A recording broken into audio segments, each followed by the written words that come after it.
Welcome back, and here's Ratsploder Runway. Now in this level, toward the latter half, we're going to find a lot of fire traps, and those are actually on a global cycle. And they're going to be much more important to worry about than the global pot cycles from the previous stage.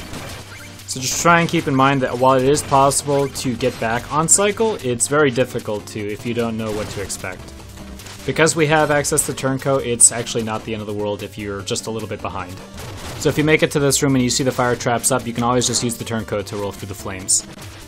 Please make sure you make this jump, otherwise you'll have to quit the level. The checkpoint's really far out of the way, so you almost never want to grab it, and if you fall down there, it's an auto-scroller. The beginning of the secret exit is not really rough, but the latter portion's super perilous.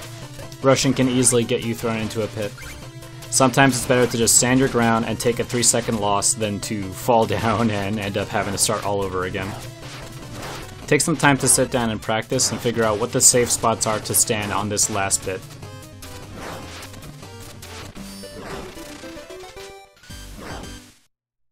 Sometimes when you're doing your first cape jump at the beginning of the level, you'll end up going so high you roll onto the platform with the rat.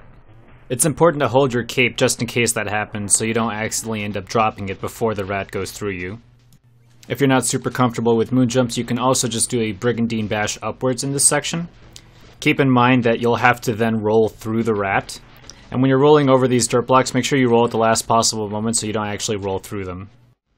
Here's what the movement looks like when I get here a bit late and I want to still catch that same cycle at the end of the level. Surprisingly, being this far behind will still even out when you get to the secret exit.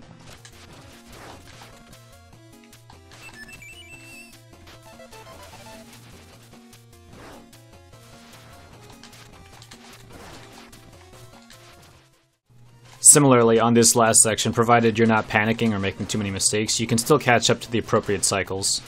Just pay attention to where the fire is going to be, and you should be able to get out without dying.